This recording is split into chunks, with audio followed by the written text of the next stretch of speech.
You have 150 million GitHub developers today. I think you'll have 3 billion builders of AI agents in 6 to 12 months. These agents will be like digital coworkers that get augmented to our teams that you can delegate entire jobs and tasks to say, go take care of this and come back to me when you're done. But it is also a time where these agents could go rogue. Agents could get manipulated by the external world of attackers. Like imagine that nation states might employ agents and say, go take out critical infrastructure in a certain company or in a country. If I don't have a mechanism to go out and combat that attack at machine scale, then I'm just going to come down to my knees. Trust is going to be a prerequisite that sits between AI and me. If I don't have trust, I'm not going to use AI. If I have trust, I'm going to use AI. And I feel like that is a fundamentally different way than the cybersecurity market has been operating for the past 30 years.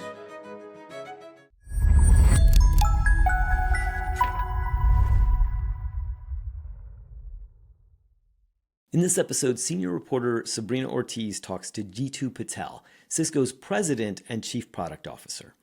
Cisco's been transforming itself for the AI era over the past several years, and now it's gearing up to play a key role in cybersecurity as AI agents are running rampant in the enterprise.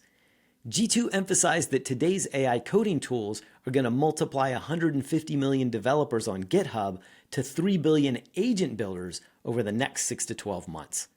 However, there's a huge question mark around what the coming wave of AI agents will mean for cybersecurity. Jeetu warns that nation states and bad actors could deploy billions of agents against critical infrastructure, leaving companies that don't have an agentic plan defenseless, as the old human-scale security model quickly becomes obsolete. He talks about how security can become an accelerator rather than a limiter, and how enterprises can distinguish between granting agents access and granting them trusted governed access. He also talks about his journey in the tech industry at Box and Cisco, and he shares his best advice for learning AI and leading teams in the new world being created by AI. So here it is, our conversation with Jeetu Patel of Cisco. So Jeetu, you've been in the space way before AI blew up in popularity. How about you tell our audience a bit about yourself, how you got to this role, and what you do in the AI space? So I run the product organization at Cisco. I've been here for about 6 years. Prior to here, I was at Box, chief product officer there. And then before that, I was at EMC, where I built one of their first SaaS products. Prior to that, I ran my own kind of research think tank in Chicago. So on my first AI product I built was at Box about 8 years ago or so. And it was called Box Skills. And we essentially, the whole thesis was at some point in time, machines are going to get smart enough to be able to actually work on our behalf. But in all honesty, until transformers and language models came out, the potential had not unlocked nearly to the degree that we had to. My first acquisition at Cisco, when I joined 6 years ago, was a product called Babel Labs, which was a sound and acoustics engineering-based product that was largely focused on taking out noise from a WebEx meeting. So if you have a lawnmower in the background, if there's, you're in a contact center and there's a lot of noise of other people, and how you kind of amplify your voice and suppress the others, any kind of background noise, blenders and, during COVID, when people worked from home, there was a lot of you had to come across professional on the far end. That was the first use case that we tried to tackle at Cisco. And then since then, machine learning was, really an area that we had invested in heavily. But the real unlock happened with the ChatGPT moment, like with everyone else. And then we, I still remember I was, we pivoted the entire company to saying, let's make sure that we go pretty hard on AI at that point in time. Now we were investing in AI quite diligently. We had spent, a couple $1 billion on AI even prior to this, but this was one of those seminal moments where it became a company defining moment. We were going to provide AI infrastructure. We were going to provide security for AI. We wanted to provide observability for AI. And every one of our products was going to be built using AI. Every one of our products would be marketed using AI. So like that, it became a company-wide initiative, and I think it's been fantastic so far. Now, I do feel like we're in the second major phase of AI. So the first phase was chatbots that intelligently answered our questions. I tell people like my personal learning would have been nowhere near as effective as I took over the job of running all products at Cisco if AI weren't there. There's zero chance I'd be able to get my job done in the pace of time that I could have gotten it done if it weren't for AI. But Cute. as we go to the second phase of AI, Sabrina, it's agents that are going to conduct tasks and jobs for us almost fully autonomously. And these agents aren't tools that are kind of um, enhancing our productivity. These agents will be like digital coworkers that get augmented to our teams that you can delegate entire jobs and tasks to say, go take care of this and come back to me when you're done. And any decision that I feel comfortable over time having you make, just go ahead and make those decisions and just come back to me with the finished product. And there might be a few things that I might oversee. And by the way, you as an agent, if you feel like there's something you need my input in, please come back to me. And that entire kind of mental model completely unlocks productivity where you'll be able to solve problems you were never able to solve before. You'll be able to tackle the amount of throughput that you were never able to tackle before. So I do feel like it's a very special time in the industry, but it is also a time where these agents could go rogue. Agents could get manipulated by the external world of attackers. And before you know it, like unintended consequences could occur. So we have to be very, very thoughtful about how we go about ensuring safety and security of these agents as well. Yeah, I would love to double click on that pivot that you mentioned Cisco made. Because as I see it, Cisco right now has a really pivotal role in making sure that people understand and enterprises understand how to employ AI use cases, applications, tools in a way that is both safe and secure for them. But how did Cisco kind of find that niche but very necessary role in the space or in the whole entire AI ecosystem? I mean, look, we are an infrastructure company. What happened was, if you take a step back and say, what became impediments for AI? Like, that's the way to think about this. If you assume that there's very quickly after ChatGPT was launched and there was a level of proliferation of the number of people around the world that started using it, there was no doubt in people's minds that this transformer architecture and language models and the ability to converse with a machine in human language and be able to get a response back in natural form had a lot of power. But what we had to really think about is, what role did we want to play in this? And the reality is you have to look at the constraints. The first constraint is infrastructure. We just don't have enough compute power. And when I say power, I mean electricity, just like sheer power to fuel the compute, and network bandwidth to satiate the needs of AI. Like, I think we are grossly underestimated. It's estimated right now that globally there might be like a $5 trillion build out of data centers throughout the world. I think if you look at a 7 to 10 year window, we are grossly underestimating the amount of build out that's going to be required to just fulfill the needs of AI. So that's the first constraint, is infrastructure. The second big constraint is trust. If you don't trust these systems, you're not going to use them. And so, safety and security and, making sure that these non-deterministic systems work in a way that are actually not going to be surprising us in ways we don't want to be surprised is super important. And so this notion of delegation of work to agents versus trusted delegation of work to agents, that difference between just simple delegation and trusted delegation is equivalent to the difference of going bankrupt or being a market leader. It'll be that stark, right? And so that's the second big area, is this notion of, trust. There's a trust deficit. We have to kind of bridge that trust deficit. And then the third area is a context gap. And what I mean by a context gap is, when you and I interact in the world on a daily basis, and older we get and the wiser we get, what we're getting is a lot of context from the world in sight, in hearing, in language, in sensory touch, in smell. And all of that context allows us to operate in a very efficient way as humans. Agents need that same enrichment of context. And if you don't give it the right context, that doesn't mean that they're not going to make decisions. They'll just make decisions in an uninformed way. And so we have to create the apparatus for enrichment of context for agents, so that we can make sure that the agents have all of the necessary context needed to make a decision in the best way possible in the interest of humans.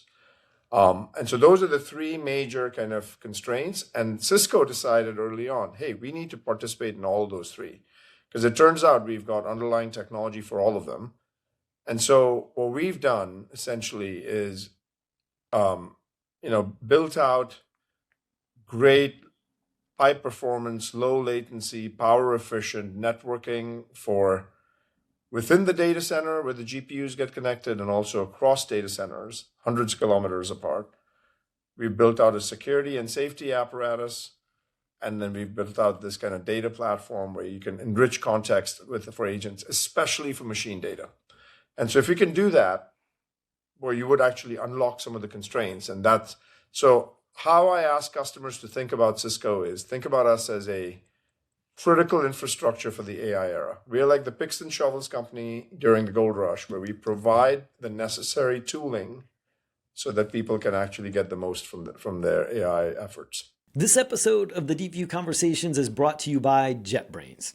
If you're building an AI right now, you already know the difference between shipping and stalling often comes down to having the right tools. Early on, every decision compounds. The frameworks you choose, the infrastructure you bet on, and the development tools your team uses every single day. That's why more than 55,000 startups, 65 unicorns, and 15 million developers globally trust JetBrains. These are the same tools used by engineers at 90 of the Fortune Global Top 100 companies. If you're an early stage startup, JetBrains makes it easier to get rolling. Through the JetBrains Startup Program, accepted startups receive 50% off on licenses across IDEs, team tools, and JetBrains AI for up to 10 users over 5 years. That's long-term support while you go from MVP to product market fit to scale. If you're building something ambitious, whether it's AI agents, inference infrastructure, or the next breakout developer platform, your tools should grow with you. You can learn more and apply to the JetBrains Startup Program at jetbrains.com/startups. That's jetbrains.com/startups. Build fast, build well, and do it with tools that are built by developers for developers. We thank JetBrains for their support of the Deep View. And now, back to the conversation. I like that analogy a lot because it really does help, I guess, paint a picture of what Cisco is currently doing. And I think another good example of that is the LLM Security Leaderboard that you just released, because it really tackles that, again, the trust issue. And it's less of a tool in a way that people might imagine, like, again, something in the back end that might not be as tangible. But this is something everybody could easily access, take a look at, understand what their favorite models are, how they're performing. Is that something you also, again, consider just kind of making it more accessible for everybody to understand these bigger problems? Yeah, I think it's a very important thing to keep in mind, which is these agents are moving at a very fast pace. They tend to be non-deterministic in behavior. And these models tend to be non-deterministic that the agents are built on top of, which means that they're going to, if you ask the same question twice, you might get a different answer. And when you're building predictable systems for large enterprises on a non-deterministic platform, you have to make sure that you're actually validating that model, have visibility in what's actually enriching that model from a training standpoint, validating the model, and then providing runtime enforcement guardrails when that validation doesn't seem like it's going the way that you want it to go. And so that has to be done at the model level, and that also has to be done for the agent, right? And what we've done with this LLM leaderboard tool is just be able to say, these are all the models. And when we ran our algorithmic red teaming exercise on these models, here's how these models performed. What was the attack success rate? How many times were we able to jailbreak the model? What were we able to do with that? Could we then put runtime dynamic guardrails for enforcement so that you didn't have the model just go rogue?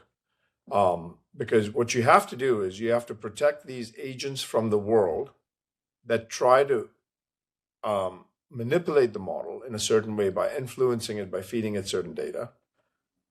Just like you would a 2-year-old. If a 2-year-old was, put in front of two entirely different kinds of people, one who was a really kind, nice human being, and the other one who was actually not that way, you would see a very different level of influence that would influence that 2-year-old. You need to do the same thing with agents and make sure that these agents are like teenagers. Like they don't have a sense of right from wrong. You have to make sure that you actually provide them that guidance. So you have to protect the agent from the world. You have to protect the world from agents when they go rogue. And then you have to make sure that you have some kind of mechanism that assumes that these agents are going to be used by bad actors and adversaries to do harm to us. And when we do that, we need to have machine scale defenses, and we need to have detection, investigation, and response and remediation of those breaches that might happen via an agent to be responded to at machine scale. And so like that, those are all kind of important dynamics to keep in mind. And so what you were saying about the LLM leaderboard, the goal over there is when we go and share with customers that, hey, you need to make sure that you secure AI itself. The first question customers ask us is, let me see how well it works. Well, here you go. Here's a leaderboard. It tells you what you have. And then we also provide, kind of a free explorer tool that says, go ahead and try it out and see what it tells you. And then that gives you at least a flavor rather than just a PowerPoint presentation. Yeah, that's super useful too, because I think people also rely on the model cards or the system cards or what the companies are putting out about their own models. But Yes. there's a clearly inherent bias there, right? Or there's some, even if they're running the benchmarks, there's still some things that they might leave out that this leaderboard or third party evaluations in general can do a better job at. And I how do you, actually I don't guess, even think it's explain that? that. Like Sabrina, I don't even think it is a bias by the model providers. What you have is a model provider is going to be really good at protecting their model. But we live in a multi-model world. You're going to have many, many different models with varying degrees of emphasis on security. And you want to have the flexibility as a company to be able to use a multitude of these models, because of one thing that we've learned in the past 3 years is who you thought was going to be a leader and who became a leader next week tend to be very different. Like everyone's kind of leapfrogging each other every single week. And so what you want to do is you want to have a common substrate for security that goes across all models, all agents, all applications, all clouds. And that requires a neutral party that can do that. And we want to do it for open source models and closed source models. We want to do it for models that that show you provenance, that says, okay, which models are you using? Was this distilled from another model? If it was distilled from another model that happened to be from China, is that a concern for your organization? And does that violate any policy for you? And if that is the case, then having that provenance in the model is pretty important. And so there's a bunch of this apparatus that needs to get built out so that we just provide a level of comfort and tooling for the CISO and the CIO and the developer to say, when you use AI to build, because we have 150 million GitHub developers in the world right now, but we're going to have probably 3 billion builders that build agents in the next 6 to 12 months. How do we make sure that those 3 billion builders are building this thing safely and securely? That's what we provide in the underlying infrastructure. Yeah, you just put out a piece about reimagining the AI or the agentic workforce. And I thought it was very interesting because if you really think about it, as you mentioned before, it's really like a team of people, except that this time it's agents that act autonomously but don't have the same thinking or processing or reasoning that humans have, right? So they're actions might be a bit less predictable or might have more guardrails that you need to put around them. What are some of the biggest ways or biggest things that you're seeing in how immediately people should be reimagining how they're using these tools and how they interact with AI? So firstly, it's important to understand what constitutes an agent. When we say we're in the world of agents, what is an agent? An agent is a piece of software that behaves like a digital coworker that can essentially act autonomously, think, reason, and conduct tasks and jobs in its entirety if need be.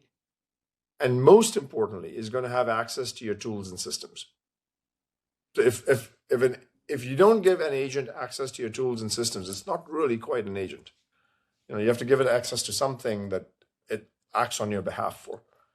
And so if you say that's the definition of an agent, it's extremely important for us to then say, okay, if agents are going to do those kind of things, we need to make sure that we think about like the maturity level of these agents. Well, right now, where we are in the history of the evolution of agents, they are truly like teenagers, which means I have a 15-year-old daughter, and she is supremely intelligent. She believes she actually has figured out the world, right? Which is great in some ways. But she has no fear of consequence. And her understanding of right and wrong is something that we, as parents, have had to make sure that we instill in her so that when she is doing something right, you reinforce it. When she's doing something wrong, you reinforce why it's wrong. And that is kind of how agents are. They take things very literally, and they can conduct tasks and actions without a fear of consequence, and sometimes you can't undo what they did, because if you give them access to your bank account, it could charge you $40,000 in the bank account and spend it, and you have no way to go out and revert that. And so what you have to do is you have to then construct a set of guardrails to say, how is this agent behaving? How can we see when there's drift in the behavior of that agent? And before that agent starts doing something harmful, can you intercept it? And that's what needs to happen with these agents. And that's kind of, in my mind, the tricky part, which is over the course of the next few years, billions and trillions of these agents will be around. For every human, you might have 100 to 1,000 agents. These agents are working round the clock, 7/24. And humans will basically have a job to keep these agents working on our behalf all the time. They don't need to go home. They don't need to spend time with their family. They don't get tired. They don't get sick. They're just working. And so the more we keep them working, the better off we're going to be. But in order to keep them working, we have to make sure that they work within a set of confines and guardrails. Yeah, we just acknowledged the inherent risk of having agents, right? They're accessing what you would access so that they could do the work for you. What do you advise customers or enterprise leaders who are, for that reason, not wanting to give them access to their data, but then at the same time not seeing results or any ROI in their AI investments? So we've talked about a lot of the risks. Let's talk about the dynamic of what is happening right now, because I think there's only going to be two kinds of companies in the world. Companies that are very dexterous with the use of AI, and companies that are going to really struggle for relevance. And let me tell you why that's the case. I think there'll be, if you think about the kinds of people you have within your organization, the people that are fluent in AI versus have no fluency in AI, the differential in productivity is not going to be 20%. It's going to be like 50x, 100x, so like a couple orders of magnitude per person. Imagine if you, Sabrina, could do things that you're doing right now, but 100 times more in that same window of time because you have fluency with AI, or 50 times more. It becomes very hard to justify hiring someone who's not as good at you with AI. So I think there's going to be a tremendous shortage of people who are fluent with AI, and a tremendous surplus of people that are not fluent with AI. And what our job in society is to make sure that we can take that that group of people that are not fluent with AI and retrain them and get them upskilled and reskilled for an AI-based world post-agent.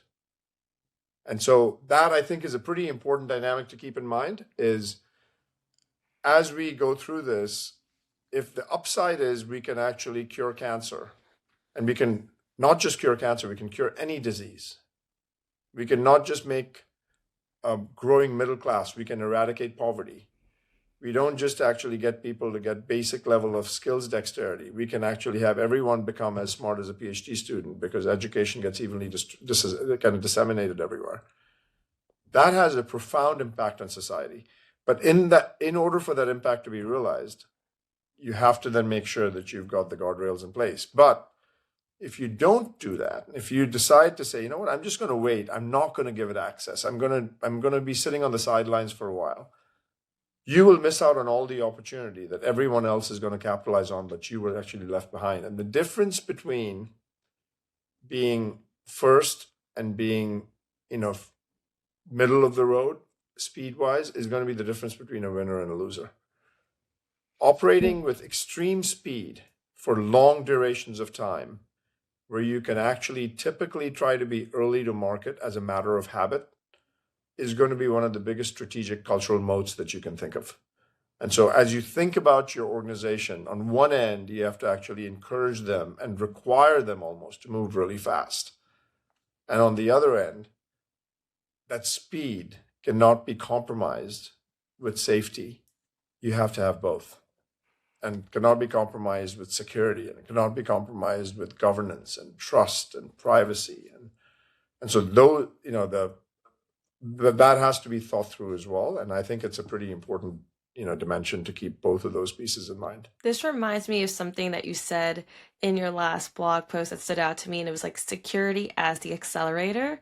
Would love to hear more about your thoughts behind that, because I think that's a pretty fascinating concept, because especially in Silicon Valley, it's a lot of the move fast, break things philosophy, but security as the accelerator is almost like the exact opposite. So would love to hear more. Well, in the past 30 years or so, Sabrina, security has been looked at as a limiter, kind of like a governor for that needs to be implemented, which is do you want to be productive, or the other alternative is, do you want to be secure? And that's always been the balancing act that we've had to make. This is the first time where safety and security is almost a prerequisite for adoption, and a prerequisite for the acceleration of adoption of AI. Because if you don't trust a system, are you going to give it your bank account number? No. If you don't trust a system, are you going to give it something personal that you want to have done? No, you're not going to do that. But if you trust the system, and if you feel like there's enough guardrails, then you'll go ahead and do that, just like we do for so many things where we are okay giving our personal information when we open up a bank account. Why? Because we trust that institution. Imagine if you didn't trust that institution. Would you give it all your money? Would you give it? There's the foundational elements of the society operating is based on trust. I trust a bank to tell my company to pay the bank instead of paying me, and I will have access to my bank account. And that's how I actually have been living my life, is I have an institution in the middle that becomes that intermediary custodian. And they charge a fee for that, and that fee is in the form of float, in the form of all the things that a bank would do. But that established trust with that entity by the consumer, by the people, was super important. AI will be the same way. As it's going to be, trust is going to be a prerequisite that sits between AI and me. If I don't have trust, I'm not going to use AI. If I have trust, I'm going to use AI. And I feel like that is a fundamentally different way than the cybersecurity market has been operating for the past 30 years. And I think it's a prerequisite for success. It's a prerequisite for adoption. I have a question though, because it seems almost like a self-fulfilling prophecy. Like somebody will trust a model, which is necessary for them to do well, but then, it will go a viral case of, for example, with OpenClaw, when the person's inbox got entirely wiped or Wiped trashed. out, yeah. Yes, exactly. And so then there's lack of trust, and then people pull back, and then people aren't using it to its full potential. And then again, somebody will, and then out of somebody will, it'll fail. Yeah. And then again, it's like a self-fulfilling prophecy. Yeah, what do you advise there? I think that is the central reason why companies like Cisco are in business, is because what you do is you just because you've given the agent the right to delete an email does not mean that it should be deleting 10,000 emails. And if it does start to delete 10,000 emails, you know that something is wrong. And before it actually starts to drift into that behavior, your system has to be smart enough to know that this is anomalous in what it's trying to do, and I'm going to intercept it.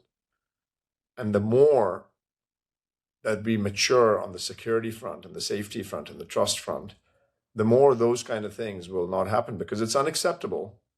Like today, what happens when an agent does something wrong? Let's say that the agent debited $40,000 from your bank account. I gave this example in my RSA keynote recently, and it's like you deposit, you ask the agent to say, hey, go plan an offsite for me in Napa, handle everything.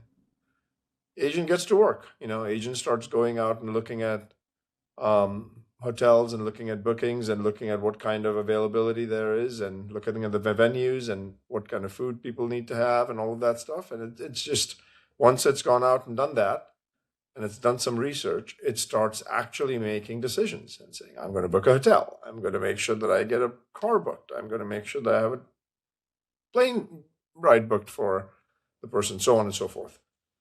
As those things happen, it might decide to say, okay, and I'm going to go pay $40,000 for this one thing that I wanted to do. And that was not something that you had given it explicit permission for. And so you then realize, oh my goodness, something wrong happened.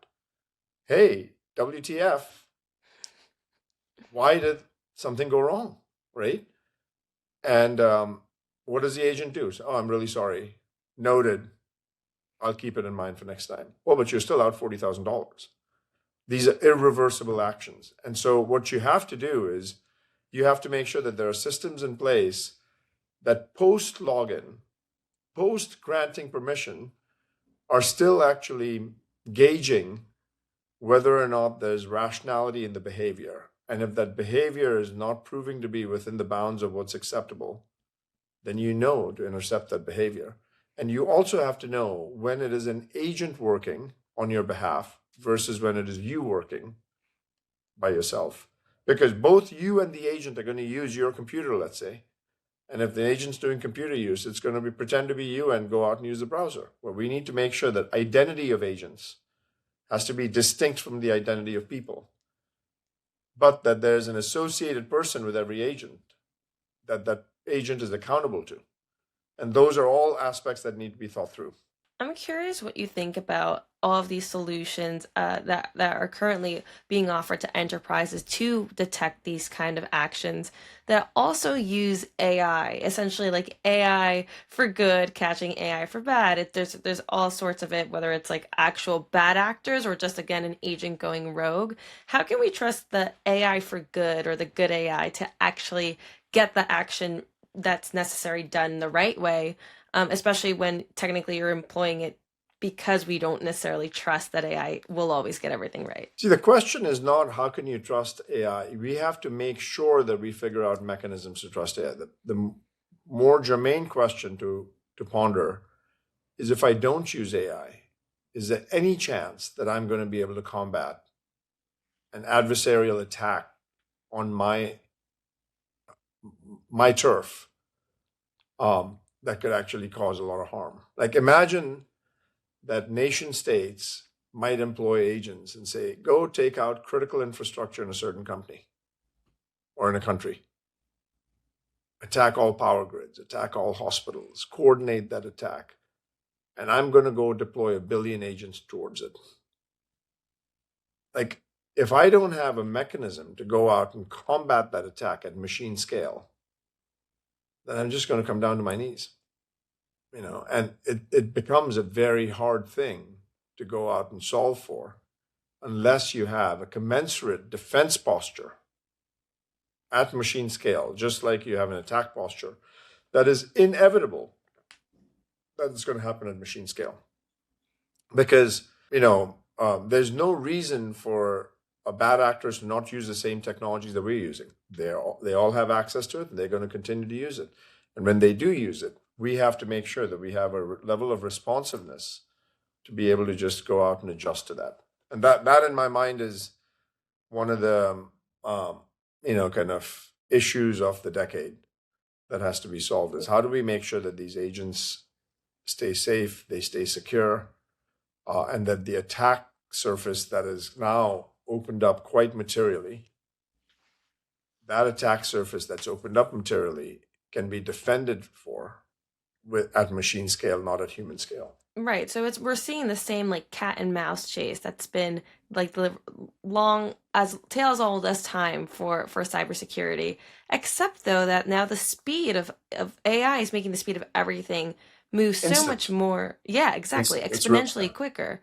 So yeah, so how do you, I guess, again, offering those infrastructure and offering those solutions, find ways to every day stay ahead and offer your clients the most cutting edge protection when everything every single day is changing? Yeah, so I think it's a very important point. Firstly, like I said earlier, zero chance that you can do that without a machine scale response.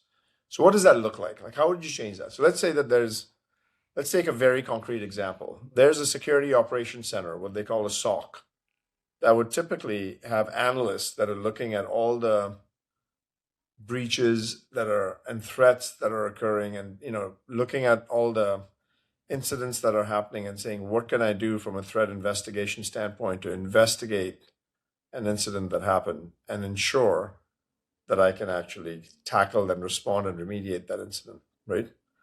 And so what tends to happen is you have all this signal coming in the form of alerts. Now, what is it that in the classical SOC that we've had, people have had an issue with? They have alert fatigue. Thousands of alerts coming in, thousands of things that could be wrong. And as a human, they might have, let's even say they're a generous company, they've got 20 SOC engineers, which is a lot. And these SOC engineers, they don't work like everyone else. They work like, 15 hours a day. That's a lot of hours that they're going out and tracking this stuff. And it's 7 by 24. But even despite that, most organizations can only patch 20% of the vulnerabilities that are exposed. 80% of the vulnerabilities that get identified and announced and exposed in the public market, in the public domain, never get addressed. Why is that? Because there's just not enough resource. There's 4 million jobs that go unfulfilled every year in cybersecurity. There's just not enough qualified resource to be able to go out and patch every vulnerability that gets identified. Now, here's the catch. Now, while all of that was happening, imagine that this attacker, the adversary, the threat actor, said, you know what? I just got funded. I'm going to go out and deploy 1 billion agents to go out and do what I was doing. My goodness, now you have 1 billion agents doing that. And so what you used to be like, I would ignore 80% of my alerts and only go out and address 20% of my vulnerabilities. Now, I'm going to be able to do even a smaller amount of that because the volume just compounded materially, by 1 billion times. And so as that volume compounds, what you have to do as a defender is you have to say, the only way I can respond to this is at machine scale. There's no other way to respond to it in any other way. And if I'm responding to it at machine scale, I need to make sure that, I have a commensurate response to the scaled attacks that I'm getting. And that I think is so instead of having a SOC, a security operations center, you will now have to have an agentic SOC, because in the absence of an agentic SOC, you're not going to be able to go out and respond to the threats. That's what I mean by machine scale. So I do feel like the shift that's happening fundamentally shifts the architecture of security. A non-agent deployed system will not be an efficient and effective system moving forward against an agent scale attack. That doesn't mean humans go away. That means that the humans by themselves are going to be woefully insufficient in quantity and intellectual horsepower to be able to go out and do things that they need to do. And so they have to employ agents and delegate work to agents to be able to do that. Now, how do you make sure that those agents stay? You specialize those agents, just like SEAL Team 6, you specialize them on something that they're going to be doing extremely well. And you enrich them with data and context, and you provide them with a mechanism and a mandate to say, no alert shall be ignored. And no signal is something that you should ignore. You should actually research every single one of them. And we are now finally at the point, Sabrina, where you can be in a world where you're not just statistically determining probability of whether or not an attack is dangerous. You can actually look at all attacks. You made a really interesting point there too, that it's not that we're replacing current people who have the knowledge of the business, knowledge of attacks, knowledge of how the organization internally works, and all the things that perhaps the context that an AI would not be able to as easily have. Those people are just going to expand their capabilities with these agents.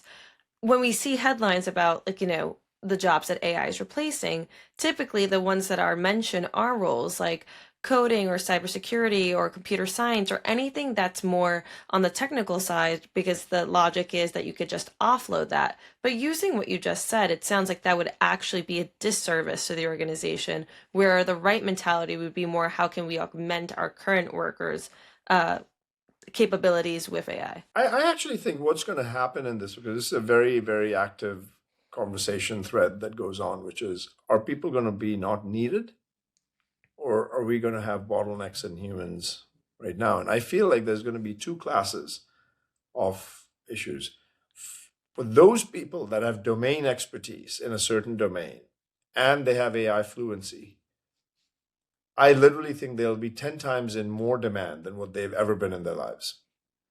If someone is a security analyst and they have AI fluency, they're invaluable to a company.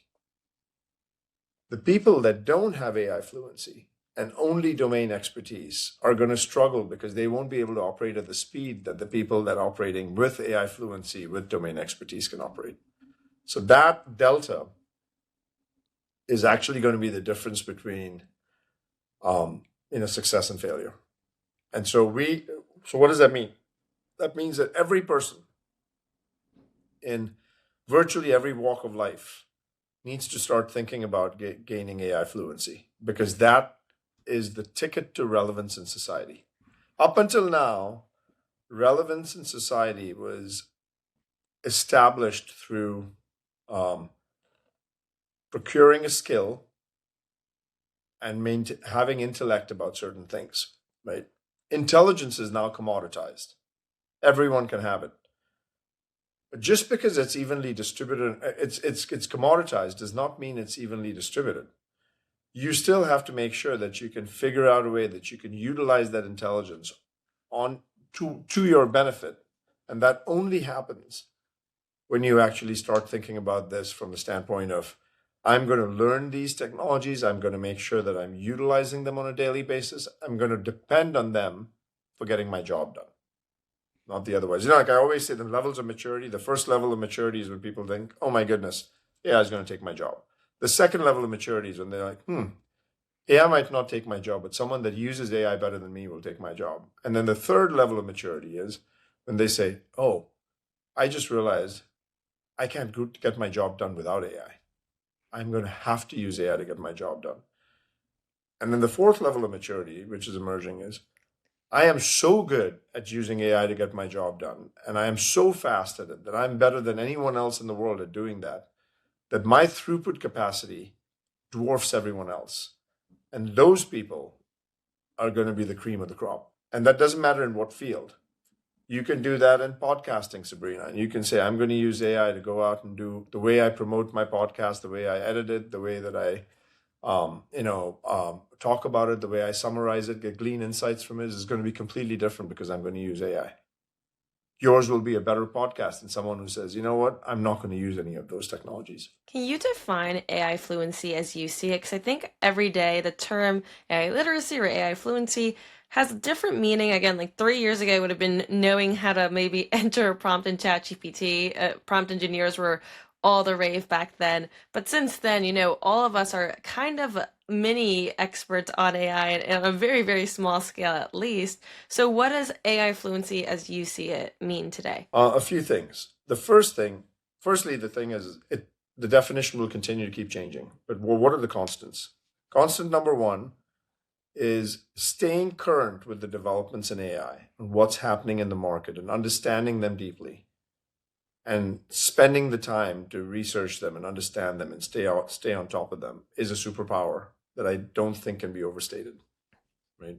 I spend about 3 hours a day, Sabrina, of my day just keeping up with what's going on in the market. It's typically between 9 and midnight, but I usually spend a lot of time during that time. The second thing is you have to be open to experimentation. And so whatever tools and techniques that you have that you might have heard from someone, don't hesitate and don't be afraid to use it yourself, and just get a feel and an instinct for it, and get to understand the texture of that system, and get to understand the texture and the nature of the way the problems are going to get solved. And if you can do that right, boy, there's a lot of upside for you as a person, because you just have created asymmetry for your skills compared to someone else's massively, which over time, the gap only widens. It doesn't compress. And so I find that the people that are extremely curious about AI, not only are they good, their rate of growth is so fast that they're going to be better tomorrow, and they're going to be better the day after, and the better the day after. So when they start keeping on getting that much better, and if you say steady, by definition, you're not staying steady. You're getting worse every day, that you're not actually getting there and that you're not using it. So you have to experiment with it, and you have to stay current with it. And you have to do it for long durations of time, because the power of compounding doesn't happen with you doing a 1 day learning on this stuff. It happens by it becoming a habit. That's like going to the gym. You have to stay up to date. It just takes a little longer than a 35-minute workout.